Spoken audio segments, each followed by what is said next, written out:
자, 지난 시간에는 우리가 블라스트피를 통해서 EGF 리셉터 프로테인을 레퍼런스 시퀀스 프로테인스 데이터베이스에 비교해 보았습니다. 여기서부터 우리가 이 EGF 리셉터 프로테인은 척추동물 안에서는 네 가지 폼으로, 네 가지 형태로 분리되어 있는, 그 중에서 EGF 리셉터도 있고 ERBB2, 3, 4가 있는 그런 패밀리에 속한다는 걸 알았습니다. 반면에 이제 곤충이나 이런 데서는 한 가지 폼밖에 없다는 것도 알았죠. 자, 그렇게 하기 위해서 우리 이제 이런 팔로제네틱 트리를 그려가지고 이 계통수에서부터 ERBB 그 EGF 리셉터가 ERBB2나 또 3, 4와 이렇게 연결된다는 걸 알았습니다. 자, 이런 관계를 이제 오솔로그나 또는 파랄로그라고 표현하는데요. 자, 만약에 이제 여기 어떤 그 공통 조상, 여기 지금 개구리, 치킨, 마우스 이런 이제 척추동물들이 있죠. 이 척추동물들의 공통 조상 상태에서 어떤 단백질이 글로빈 진이라는 것이 알파 체인하고 베타 체인으로 이렇게 갈라졌다고 생각합니다. 합시다. 이것을 이제 이런 현상을 이제 진 듀플리케이션이라고 부르는데요. 원래는 하나의 글로빈이라는 진이 있었는데 이것이 이 척추동물의 공통 조상에서 알파와 베타로 갈라졌어요. 두 개가 생긴 거죠. 그런 다음에 이제 이 척추동물들이 양소리도 나오고 조도 나오고 포유류 이런 형태가 되겠죠. 그러면 알파는 알파대로 이렇게 세 가지 형태가 나올 것이고 베타는 베타대로 마우스, 치킨, 프로그 이렇게 세 가지 폼이 생길 겁니다. 이럴 때 이제 이 알파, 개구리 알파와 치킨의 알파, 마우스의 알파 이 알파끼리의 관계를 오솔로그라고 부릅니다. 오솔로그. 또 베타끼리의 관계도 역시 오솔로그예요. 오솔로그. 근데 알파와 베타 간의 관계는 파랄로그라고 합니다. 파랄로그.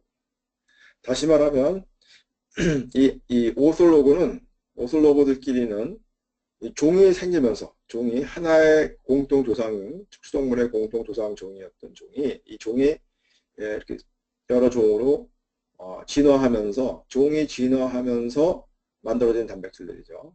이 프로그의 알파와 치킨 알파와 마우스 알파는 서로 종이 다르기 때문에 종이 진화하면서 새로운 종이 생기면서 만들어진 단백질들이에요. 원래는 하나였는데 그렇기 때문에 그런 종의 진화에 의해서 스페시에이션이라고 그러는데요. 새로운 종이 생김으로 인해서 만들어진 관계.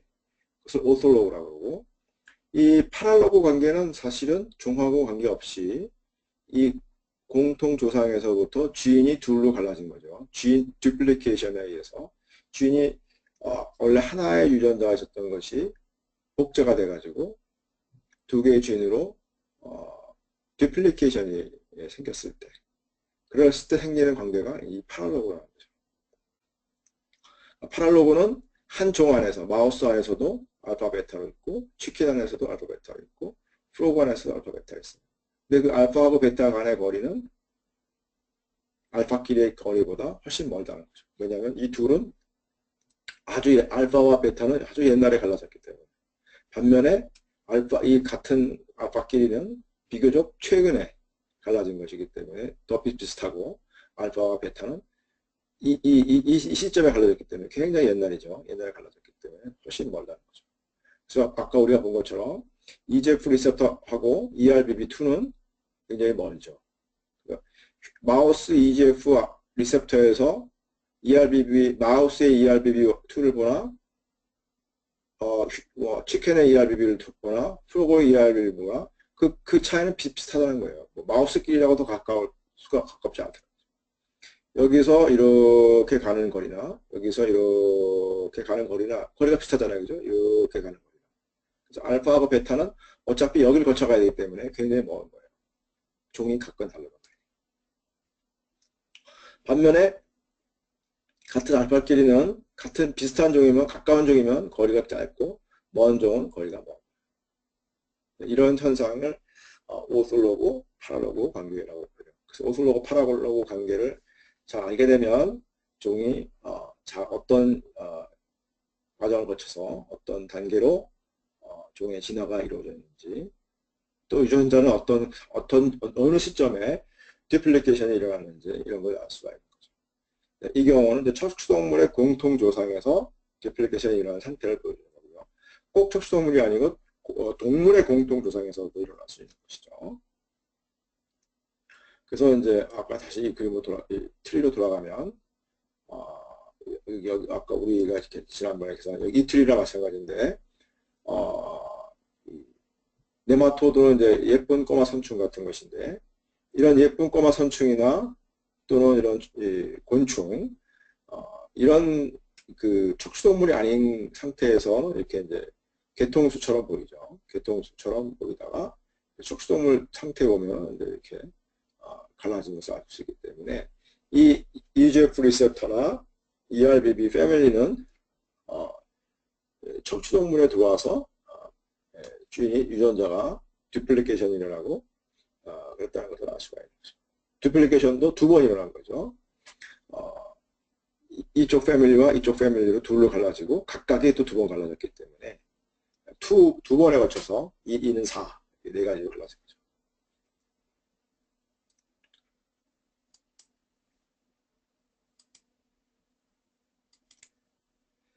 자, 이번에는 뭐 처음에 했던 그 블라스트럴하고 흡사한데 딱 한 가지 추가되는 게 있습니다. 스페시스를 휴먼으로 제한하는 거예요. 이게 이제 무슨 의미냐면 이게 이제 지금 블라스트럴 했던 상태인데요.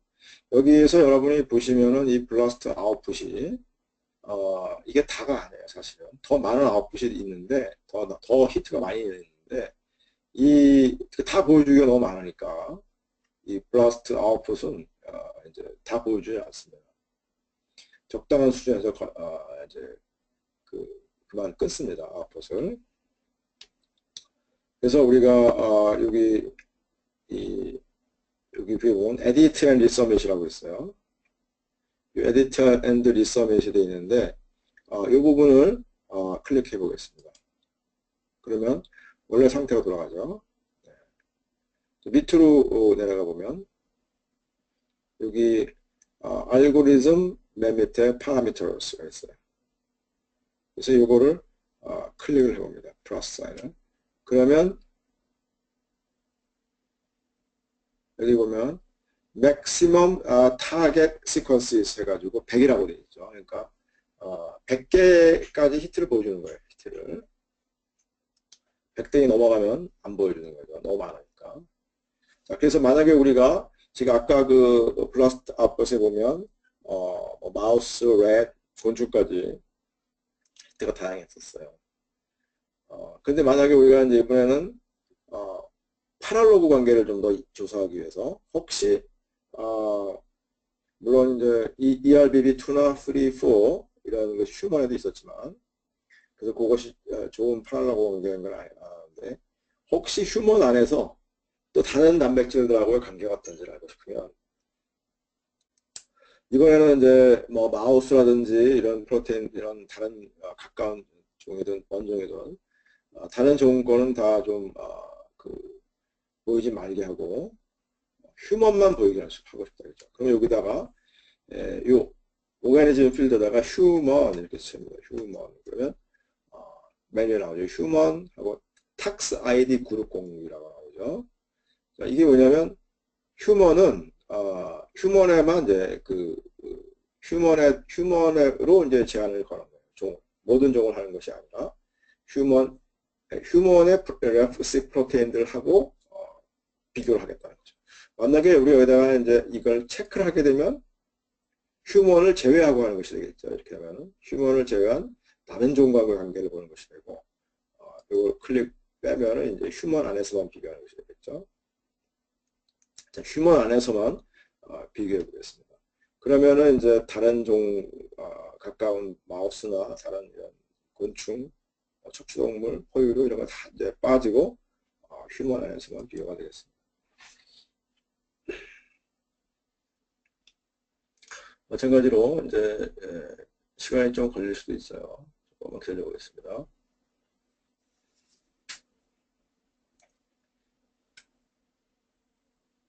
네, 결과 나왔네요. 자, 그러면 아까하고는 조금 모양이 다르죠, 그죠? 그래서 그 맨 위에 거 역시 우리가 입력했던 원래 EGF 리셉터 프로테인이고요. 그 밑에 것들은 이제 다른 프로테인들이 되겠습니다. 특히 보면은 이 많은 프로테인들이 이쪽 부분 약 한 700에서 1000 요 사이에 주로 많은 프로테인들이 매치되는 걸 알 수가 있습니다. 앞부분은 뒷부분은 매치되는 것들도 있겠지만 이쪽 부분에 매치되는 것들이 700에서 1000 사이에 매치되는 것이 굉장히 많아요. 그래서 밑으로 내려보면 맨 위에 거 우리가 입력했던 100% 매치되는 것이고, 두 번째 거는 이제 하고 세 번째 거는 아이소폼이 다른다고 했죠. 얼터너 스플라이싱에 의한 거라고 했죠. 그래서 아이덴티티는 높지만 이제 퀘리 커버리지가 반밖에 안 되죠. 그 다음에 이제 ERBB4 우리가 지난번에 확인했던 것이고요. ERBB2 마찬가지고 또 ERBB3 이것들은 이제 다 이제 한 50% 전후의 성공성을 갖고 있습니다. 그 다음에 이제 이건 C폼이에요. 이것도 Alternate Splice 폼이니까 상동성 99%, 이건 좀 제외하고, 그 다음에 나와 있는 거는 ERBB2의 이제 다른 그러니까 여기 위에 있는 ERBB2하고 이거하고는 조금 또 마찬가지의 파랄로그인데 이 경우는 이제 ERBB2의 Alternate Splice 폼이 들어가 있을 수 있으니까 그런 것이고, 자, 그 다음에 이제 나온 것이 이제 CDC 42의 카이네즈 1. 이것이 또 한 40% 되죠. 그죠? 근데 이 경우는 이제 보시면, 커버리지가 22%밖에 안 돼요. 그러니까 전체 1210 아미노산 중에 한 22%. 그러니까 20%면은 240, 50 정도 되는 그 위치만 이제 매치가 되는 거죠. 그 밑으로 보면 대부분의 히트가 다 그렇죠, 그죠? 퀘리 커버리지가 다 20에서 30%가 채 안 되고, 그 다음에 이제 상동성도 40%에서 30% 정도 되는 거죠. 자, 그러면 그 중에 하나 아까 봤던 요 Activated CDC42 카이네이즈 요 부분을 클릭을 하면 이제 얼라이먼트로 이동을 하겠죠. 클릭을 해보겠습니다. 네, 그러면은 여기에 이제 나오는데, 보시다시피 쿼리라는 거는 지금 우리가 입력한 EGF 리셉터가 되겠죠. EGF 리셉터의 691번째 아미노산에서부터 967번째 아미노산까지. 이 부분에 지금 이 CDC42가 130, 그거에 137에서 419번 이 부분이 매치가 된다는 거죠. 그리고 그때의 40% 정도가 똑같다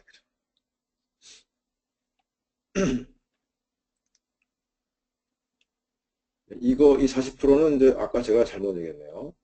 1210에 40%가 아니고, 커리 커버리지가, 커버리지는 이제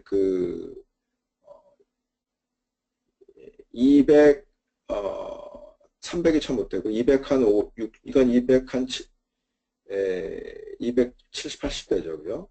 그 정도 되고, 그 다음에 이제 283이라고 써있네요. 283이고, 그 안에서 이제 똑같은 게 40%다. 그렇게 되는 거죠.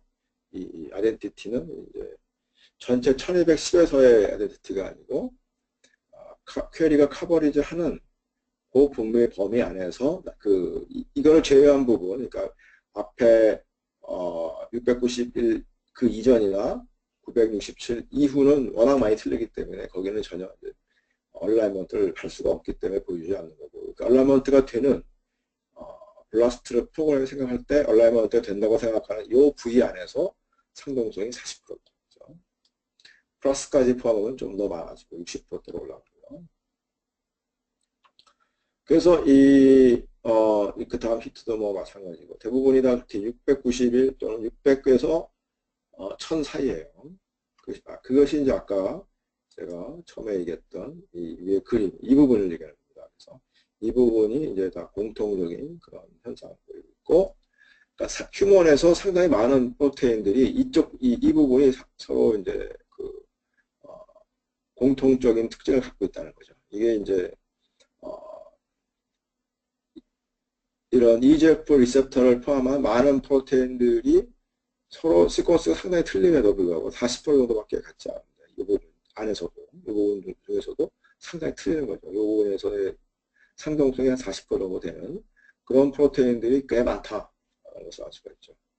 사실은 그것이 이제 EGF 리셉터라든지 또는 이런 CDC42 카이네이즈 또는 뭐 이런 타이로신 프로테인 카이네이즈 이런 것들의 다 공통적인 특징이에요. 그래서 이것들은 우리가 다음 주에 도메인에 대해서 배울 때 좀 더 자세히 이것을 논하도록 하겠습니다. 자, 그래서 이 블라스트를 런할 때는 우리가 모든 다양한 종 간의 관계를 살펴볼 수도 있고요. 또 휴먼 안에서의 그 단백질 간의 서로의 상관관계를 살펴볼 수가 있고, 또 같은 휴먼 안에서 서로 직접적인 관계가 없어 보이는 그런 단백질끼리도 서로 비교적 시퀀스가 유사한 그런 부위가 존재할 수 있다. 그런 것은 우리가 도메인이라고 그러는데, 그 도메인들은 다 기능적으로 중요한 역할을 하고 있기 때문에 이제 어떤 공통적인 모듈이 되는 겁니다. 기능에 그런 모듈들을 이제 발견할 수가 있는 장점이 있고요.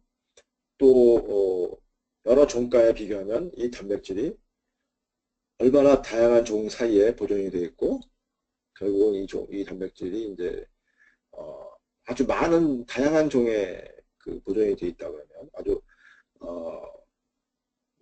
휴먼에만 있는 것이 아니라 곤충까지 있다 그러면, 또는 다른 모든 동물이 다 가지고 있다 그러면 굉장히 중요한 유전자일 수가 있겠죠.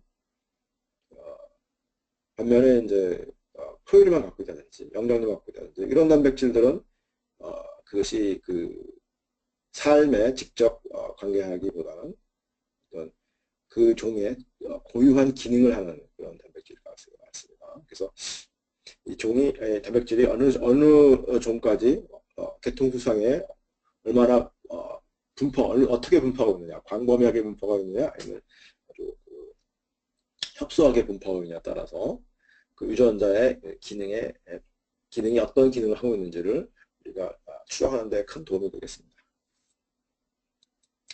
자, 이번에는 조금 다른 문제를 다뤄보겠습니다. 뭐냐면은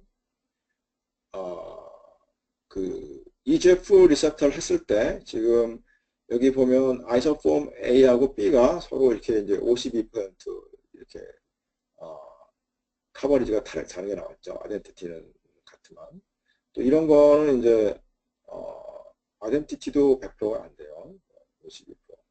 자, 그럼 이렇게 아이소폼이 서로 다른 것끼리의 관계를 우리가 이제 살펴볼 수가 있는데 그 방법을 좀 알아보겠습니다. 자,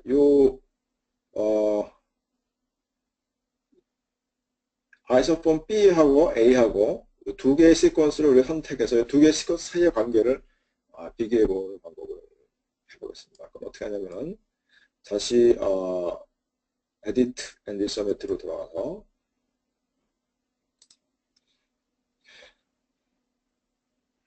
여기에 이제 아이소폼 A가 시퀀스가 있죠. 여기다 그 다음에 Align two or more 시퀀스를 클릭을 합니다.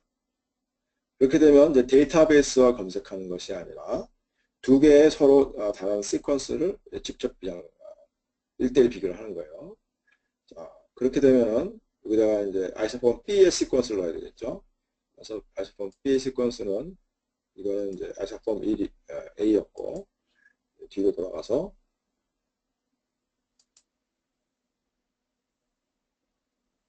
EGF 리셉터의 지인 데이터베이스로 들어가가지고 여기 오른쪽에 그 NCBI 레퍼런스 시퀀스 이걸 클릭한다고 했습니다. 그리고 이제 아까 이게 우리가 사용한 시퀀스고요. 좀 더 밑으로 내려가면 아이소폼 B가 있죠, 그죠? B를 이걸 클릭을 합니다.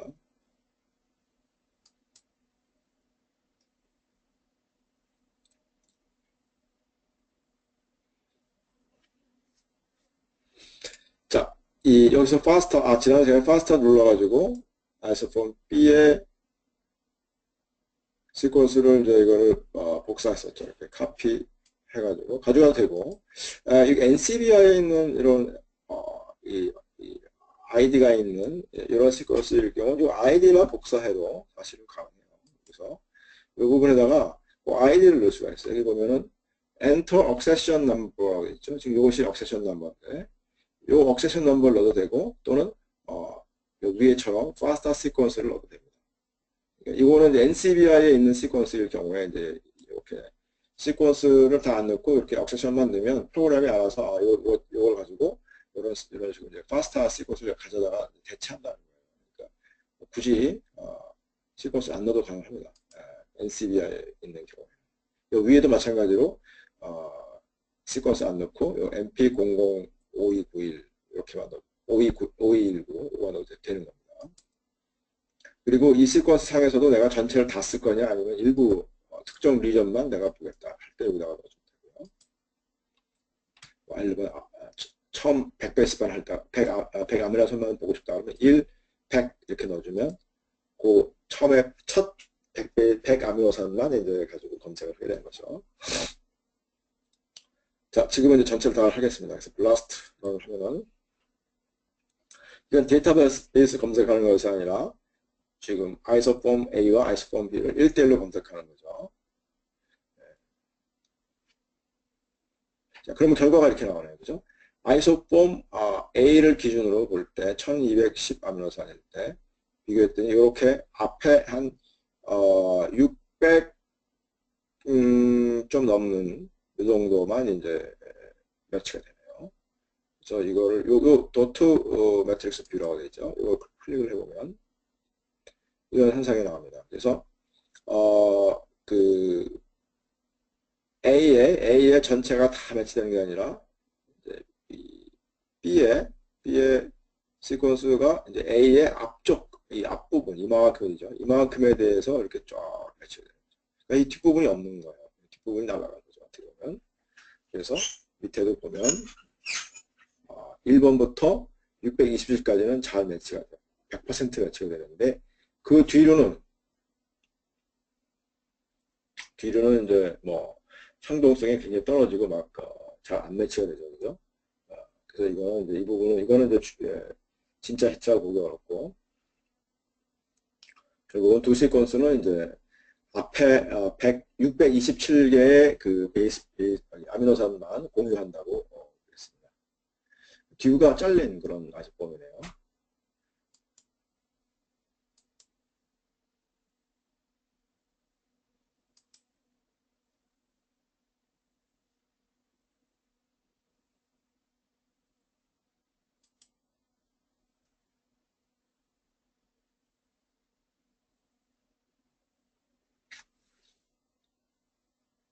여기 보면 지금 아이소폼 B에 대해서 설명했는데 this variant uses a differently from terminal exon when compared to variant 1. The resulting isoform B has a shorter and a distinct C terminus. Only the extracellular domain is present in isoform B라고 하는데 이 말은 이제 여러분들이 몇 주 후에 무슨 의미인지 좀 더 자세히 이해하겠습니다. 어쨌든 짧다. 600 앞에 627 아미노산만 공유하고 있다. 뒤는 잘렸다. 이렇게 이해하면 되겠습니다. 자, 그럼 이번에는 아이소폼 C는 어떨까요? C도 마찬가지네요. 그죠? only the shorter 있고 아이소폼 D 마찬가지로 D도 마찬가지로 짧아요. 그러면은 다 A하고 B하고는 다 마찬가지 상황이니까 그러면 B하고 C하고는 어떻게 다른가를 보겠습니다. B하고 C. C의 경우 이게 C죠. 지금 발색품 C예요. C의 요 액세션 넘버만 우리가 복사를 하겠습니다. 이렇게. 복사해가지고 여기서 리서밋으로 올라가서 그 다음에 여기 요 시퀀스가 이제 A였죠. A 대신에 C를 넣겠습니다. 클릭하고 여기다가 C의 시퀀스를 넣겠습니다. 이렇게. 그러면 C하고 B하고 비교가 되는 거죠.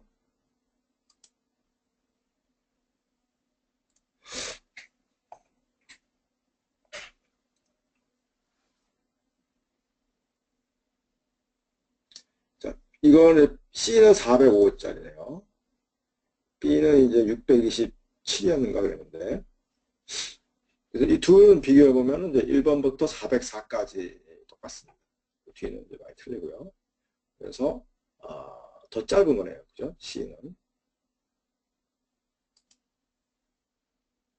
C는 그러니까, 앞에서부터 600, C가 이제 404니까 404까지는 이제 똑같고, 그 뒤가 이제 짧은 것이 되겠습니다.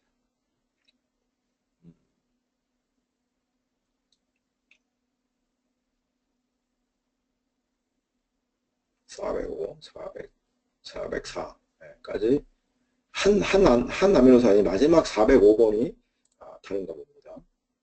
405 아미노산인데 404까지는 똑같진 않지만 얼라이먼트가 되네요. 여기도 이제 404가 L이고 F잖아요. 그 404도 다시 틀린 거예요. 405도 틀리지만 404도 틀리고 403까지 같아요. 자, 왜 이렇게 이런 현상이 일어나는지 이거는 여러분이 지놈 브라우저를 봐야 됩니다. 지놈 브라우저를 봐야 이 아이소폼이 어떻게 되는지 알 수가 있습니다.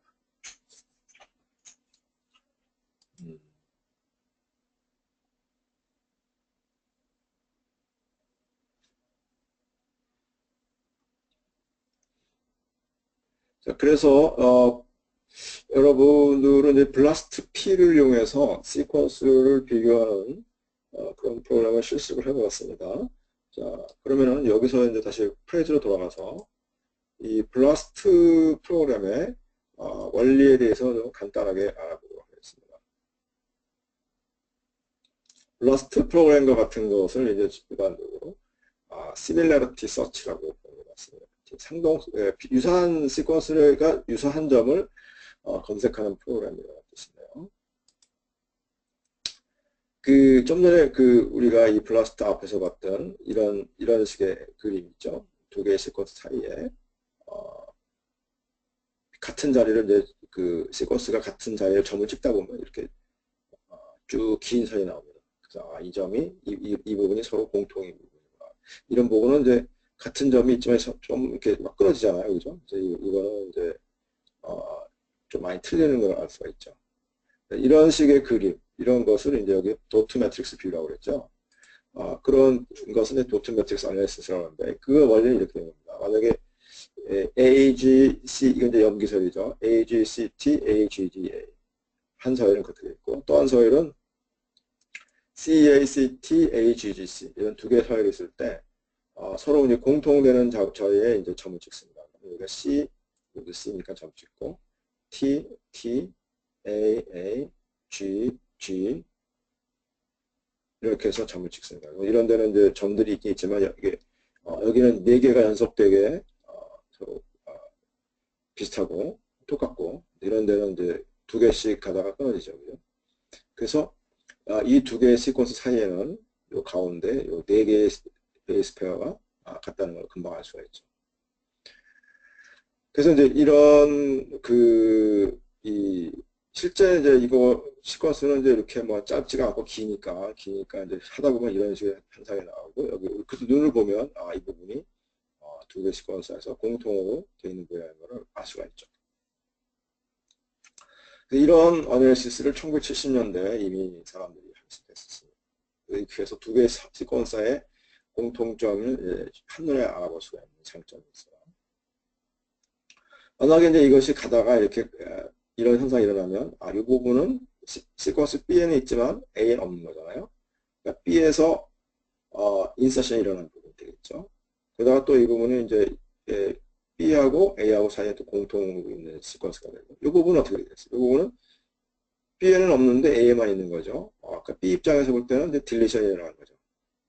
물론 A의 입장에서는 인서션이고 B 입장에서는 딜리션이에요. 그리고 다시 그 뒷부분은 또 똑같고.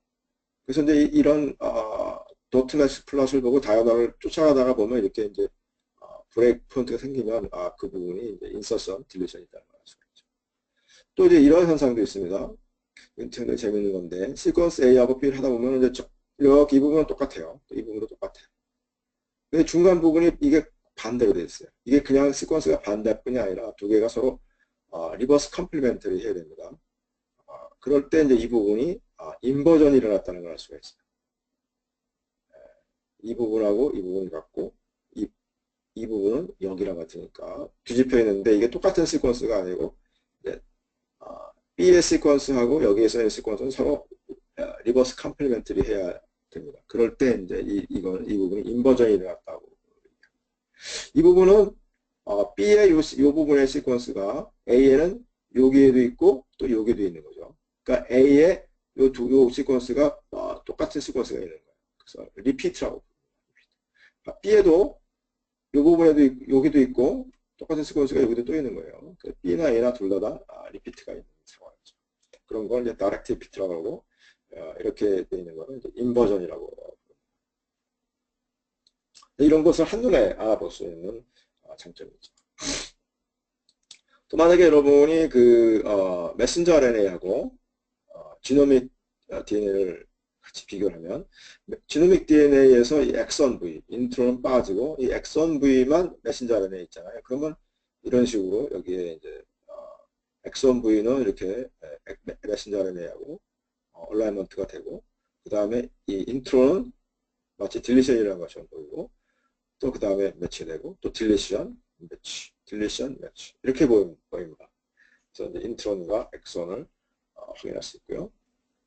또 이거는 이제 단백질 시퀀스일 경우에 서로 다른 두 개의 단백질 사이에서 아까 우리가 EGF 리셉터와 다른 단백질을 봤을 적에 부분적으로 일치하는 부분을 볼 수 있었어요. 그런 경우는 이제 컨저브 도메인이라고 부릅니다. 이런 것들을 확인할 수가 있습니다. 그래서 원래 이렇게 이제 도트 매트릭스 플러스를 이용해서 시퀀스 간의 유사성을 이제 비교할 수가 있는데 이거를 가지고 이거의 장단점이 있습니다. 이런 방법은. 장점이라고 한다면은 이제 전체적인 시퀀스, 두 개의 시퀀스 사이의 관계를 한눈에 파악할 수가 있는 장점이 있고, 반면에 단점은 이제 플러스를 놓고 그 플러스에 보고선 이 지금 두 개의 시퀀스가 얼마나 유사한지 그걸 점수화하기가 좀 어렵습니다. 점수화하기 어렵어요. 그리고 또 근데 하나의 쿼리 시퀀스에 대해서 데이터베이스에 있는 수많은 서열 중에 누가 가장 비슷한지 찾아낸다. 이런 식의 것을 하려고 하면 점수가 필요한데, 그렇게 하기에는 이제 적당치 않은 거죠. 왜냐면 또 일일이 눈으로 볼 수도 없는 거고. 그래서, 두 개의 시퀀스를 이렇게 한눈에 비교하는 거에는 좋으나, 데이터베이스 검색. 내가 갖고 있는 한 시퀀스가 데이터베이스에 수천만 건의 시퀀스, 또 수억 개의 시퀀스 중에서 어느 시퀀스가 유사한가. 이걸 알아내는 데는 적절한 방법이 아니기 때문에 거기에는 이제 특정한 그런 방법에서 새로운 기법이 필요하게 된 것이죠. 그럴 수밖에 없는 게 젠뱅크라는 데이터베이스를 보면은 이게 지금 1982년에서부터 2008년까지만 본 건데요. 이게 지금 이 빨간색으로 되어 있는 게 sequences, 밀리언이잖아요, 단위가. 그러니까 이제 이게 밀리언이니까 1,100만이잖아요. 그러니까 1,000만, 여기는 억이죠. 1,000만 다면 억이잖아요. 그러니까 지금 2008년 기준으로 1억 건의 시퀀스가 등록이 되어 있다는 거예요. 1억 건이죠, 건수.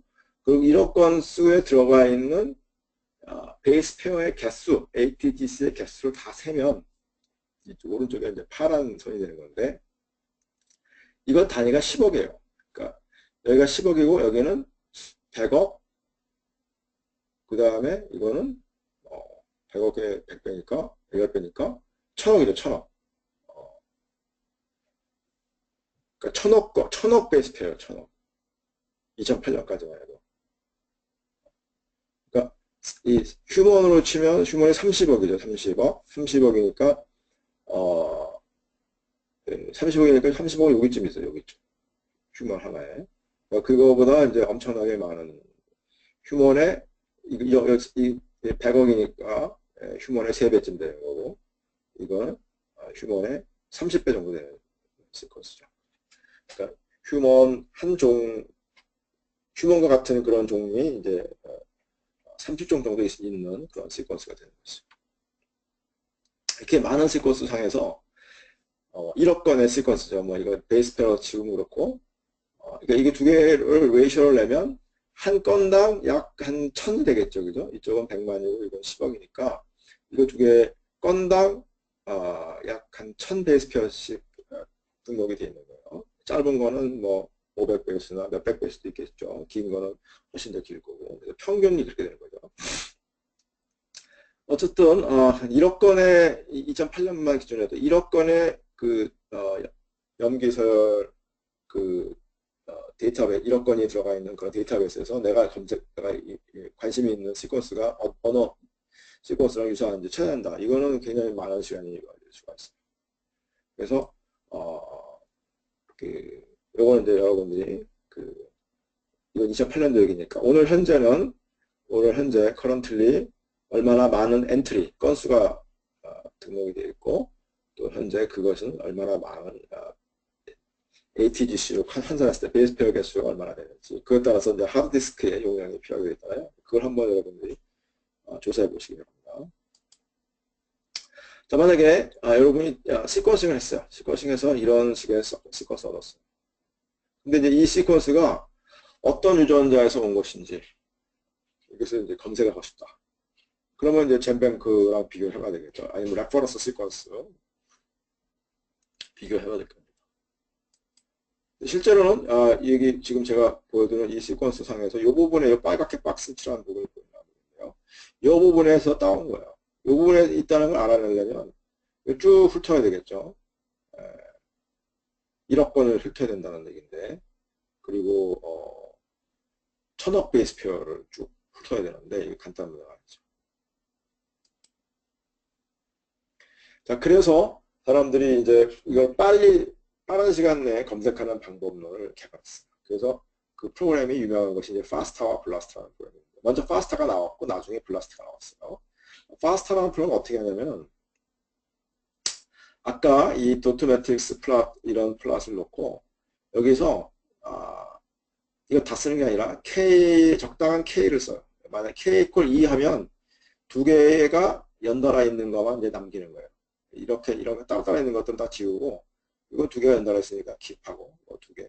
이것들은 다 남겠죠. 녹색으로 칠한 부위만 남기는 거죠. K라는 숫자를 적당히 쓰는 거예요. 만약에 여기서 내가 K 이퀄 3 하면 어떤 일이 나겠어요? 이거 다 사라지죠. 이 가운데에 이거만 남겠죠. 적정한 K를 써가지고, 이 도트매트 플롯에서 히트가 진짜 되는 부위를 찾아내는 겁니다. 그래서 일반적으로 이제 이 FASTA-A라는 프로그램은 DNA 시퀀스를 비교할 때, 염기서열을 비교할 때는 K를 6을 써요. 6개가 연달아 나와야지만 히트라고 그창을 버립니다. 반면에 이제 블라스트라는 프로그램은 11개짜리를 쓰는 거예요. 이걸 K가 길어지면 길어질수록 속도가 빨라지겠죠. 왜냐하면 이게 긴 거니까, 기니까 이제 웬만큼, 그러니까 이 짧을 때는 진짜가 아닌 것도 6개는 우연히 같을 수가 있잖아요. 그런 것들 때문에 이제 진짜인지 아닌지 검사하는 시간이 걸리는 텐데, 그런 것을 이제 피할 수가 있기 때문에 가짜가 많이 줄 거예요. 그래서 속도가 빨라지죠. 그렇지만 만약에 이제 중간에 정확하게 10개가 아니고 중간에 하나가 틀린 그런 것만 어떤 도련변이에서 하나가 쓸다. 그랬을 때 이제 11개가 안 되면 미스할 수가 있겠죠. 단백질일 경우에는 이제 반대로 좀 짧아요. 이 K 값이. 단백질은 왜 짧을지 한번 생각해 보세요. 이 스쿼에 대해서는 생각을 하고요. 그러면 일단 어떻게 하는지 이제 보여드릴게요. 이 빨간색의 시퀀스가 내가 쿼리 시퀀스, 질의하는 시퀀스예요. 난 이 시퀀스가 데이터베이스에 어떤 시퀀스가 비슷한가를 알고 싶다. 그럴 때 이제 그 프로그램은 어떻게 돌아가냐면 이 시퀀스에서부터 11, 이제 블라스트의 경우는 11이라고 했죠. K가. 그러면 11 베이스 페어씩 이렇게 만들어요. 까만 시퀀스들을 한 베이스 페어씩 밀리면서 11개짜리를 만들어요. 11개짜리를.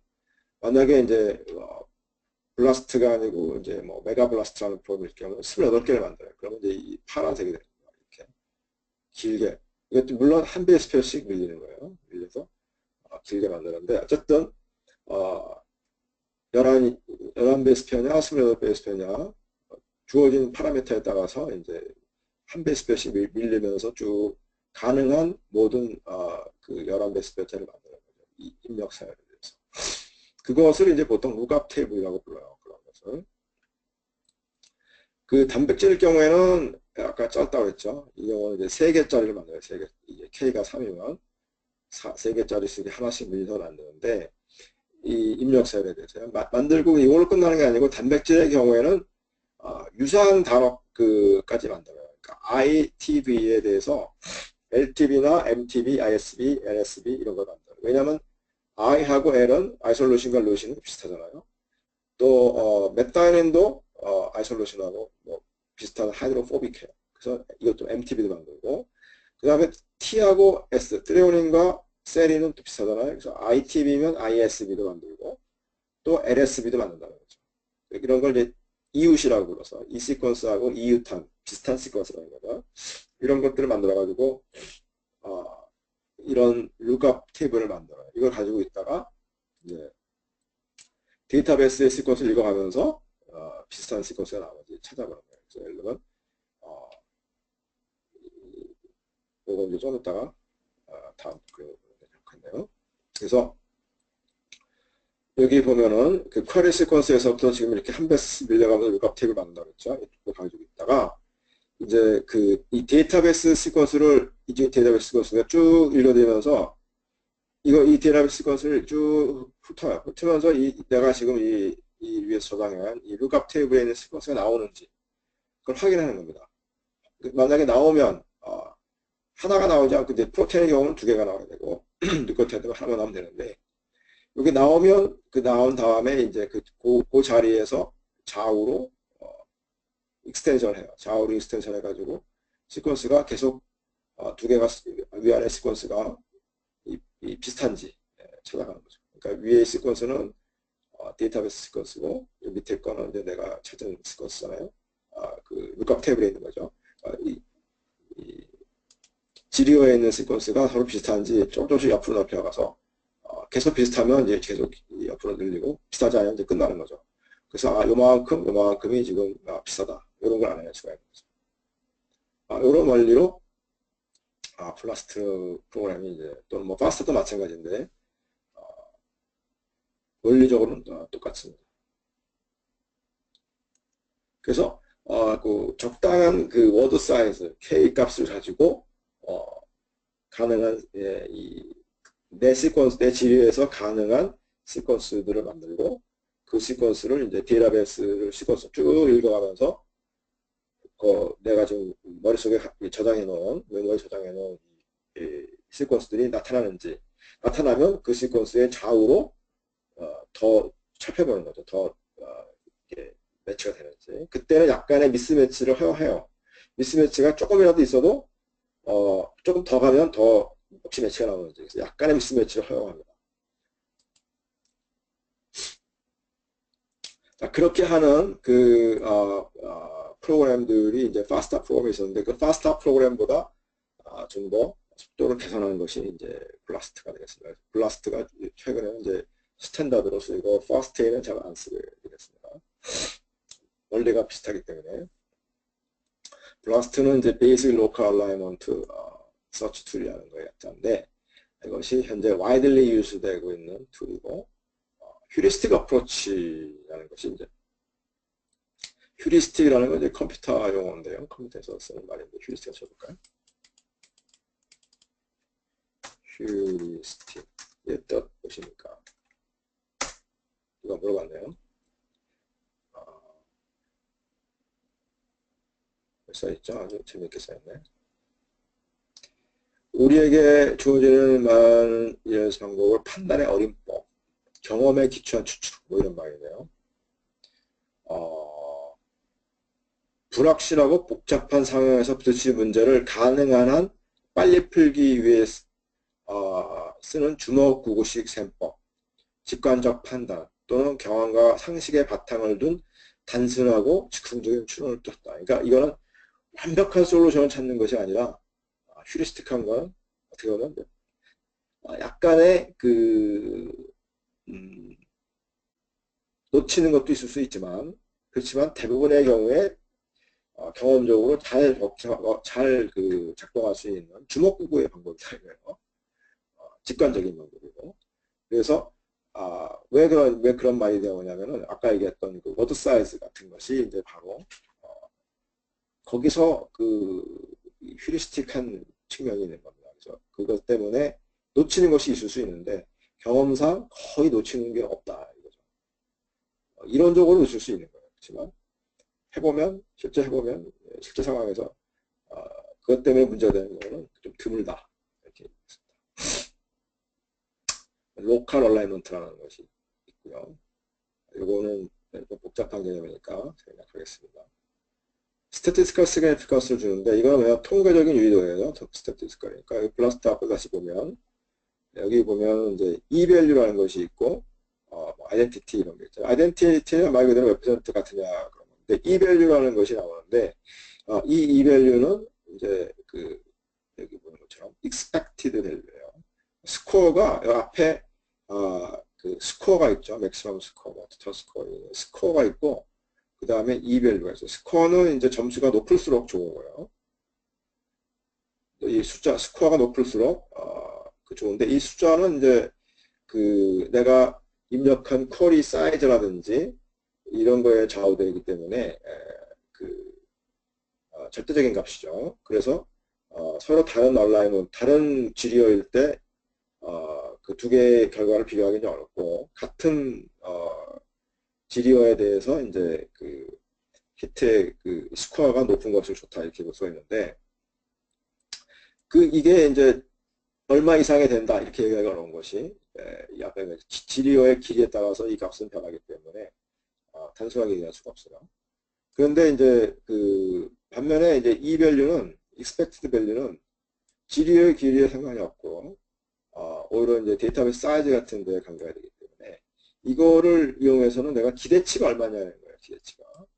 이거는 이제 확률은 아니고 기대치인데 기대값이에요. 그래서 지금 이 정도의 얼라이먼트는 내가 우연히 어느 정도 몇 개나 이런 거는 내가 지금 검색하는 데이터베이스에서 이 정도는 몇 개나 우연히 갖춰질 수 있겠냐.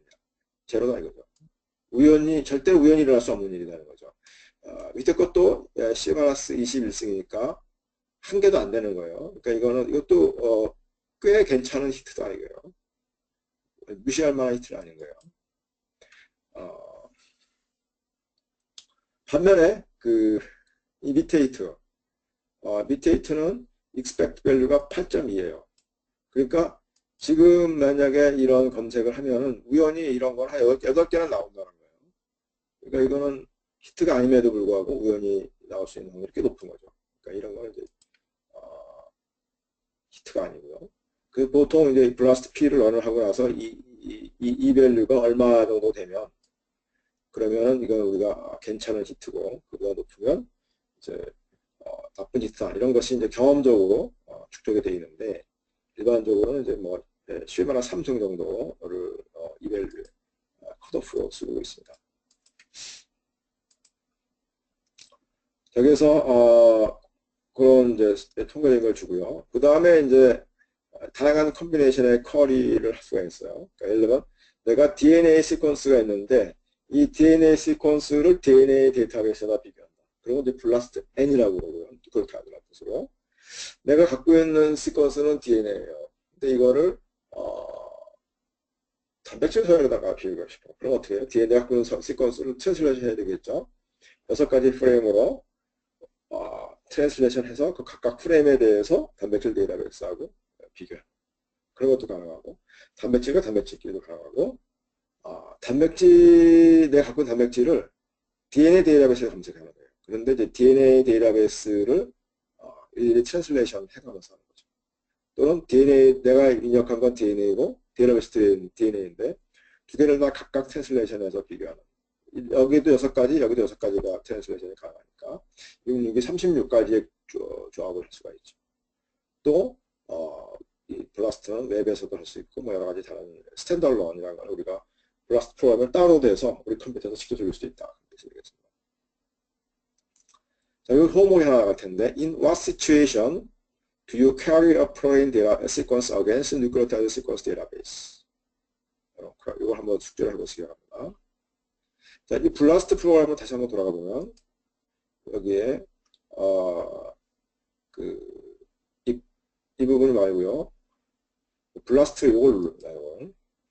블라스트 홈페이지 가면 여기 이제 보면은 블라스트에는 이렇게 뉴클리오타이드 블라스트가 있고요. 이게 이제 뉴클리오타이드 시퀀스 데이터베이스를 뉴클리오타이드 시퀀스로 검색하는 거죠. 그래서 대표적인 게 이제 블라스트 N. 블라스트 N을 조금 더 발전시킨 이제 메가 블라스트라는 것이 있다는 거죠. 어쨌든 기본적으로 이게 다 블라스트 N이고요. 그 다음에 프로테인 블라스트는 이제 프로테인과 프로테인을 비교하는 그런 것이 되고, 블라스트 X, 이거는 내가 입력은 뉴클리오타이드를 해요. 근데 그거를 프로그램이 알아서 번역을 해서 6가지로 번역을 해가지고 프로테인 데이터베이스에다가 검색해줘. 내가 어떤 시퀀싱에서 새로운 시퀀스를 찾았는데 그 시퀀스가 어떤 단백질하고 같은 에서 나온 것일까? 유전자를 시퀀싱했을 때 쓸 수 있는 것이겠죠. 내가 유전자를 시퀀싱하지 않고 유전자가 아닌 부분을 시퀀싱했을 때 이 방법을 쓸 수가 없을 것이고, 내가 어떤 이미 시퀀싱이 안 되어 있는 종일 것, 시퀀싱이 되어 있는 종일 때는 아마 위에 블라스트 N을 쓸 겁니다. 시퀀싱이 안 되어 있는 종일 때는 다른 종의 시퀀스랑 비교해야 되잖아요. 다른 종이랑 비교할 때 다른 종의 어떤 단백질하고 비슷할까? 서로 종은 달라도 단백질은 비슷할 수가 있어요. 뉴클리오타이드는 많이 틀릴 수 있지만. 그럴 때 이제 내가 시퀀싱한 그 유전자, 내가 새로운 종의 어떤 유전자 시퀀싱했으면 그 시퀀스를 6가지 방법으로 트랜슬레이션 해서 단백질, 알려진 단백질들하고 비교해본다는 거죠. 그럴 때 쓰는 게 블라스트 X. 그 다음에 이제 T-블라스트 N, T-블라스트 X가 있는데 이거는 상황의 반대예요. 입력은 프로테인을 쿼리를 하고 근데 검색은 뉴클리오타이드를 트랜슬레이션에 검색한다는 거예요. 6가지로. T-블라스트 X는 6가지 곱하기 6개, 36가지. 그렇죠? 숙제가 지금 T-블라스트 N을 언제 쓰느냐 이거예요. 어떤 상황에서 여기 쓸 것일까. 그걸 한번 상상해 보라는 거죠. 그럼 마지막으로 아까 그 휴리스틱이라는 거에 대해서 K라는 그 워드가 K를 얼마나 쓰냐에 따라서 상당히 휴리스틱하다고 했죠. 그거를 이제 예를 든 건데 지금 이걸 보면은 이 두 개의 시퀀스는 상당히 그 매치가 되죠. 그래서 상당히 전반적으로 앞에서부터 끝까지 잘 매치되는 걸 볼 수가 있죠. 그런데 가만히 보면 연달아서 여기가 6개가 매치되고 여기도 6개, 6개 매치됩니다. 여기 5개죠. 그러니까 만약에 이걸 K-콜 7을 하면 이 두 개는 처음부터 비교 대상이 안 돼요. 왜냐하면 7개까지 매치되는 자리가 없기 때문에. 그래서 K-콜 6 하면 아마 이거는 검색이 될 텐데 K-콜 7 하면 이거는 전반적으로 비슷해도 매치가 안 돼요. 그래서 이제 이 휴리스틱한 어프로치에서는 K를 얼마나 쓰느냐에 따라서 내가 찾을 수도 있고 찾을 수 없는 이렇게 미스하는 경우가 생길 수 있기 때문에 이 K는 그럼 얼마나 하는 게 좋으냐 이거는 이제 K를 높여서 속도를 빨리 할 것이냐 K를 낮춰서 센시티비티를 높일 거냐 이거는 여러분 선택하기 나름입니다. 많은 경험에 의해서 적정한 K를 쓰는 것이 내가 지금 얼마나 빠른 답을 원하느냐 아니면 완벽한 답을 원하느냐 두 개 사이에서 거래를 해야 되는 상황이에요. 자, 여기까지 블라스트 강의를 마치도록 하겠습니다.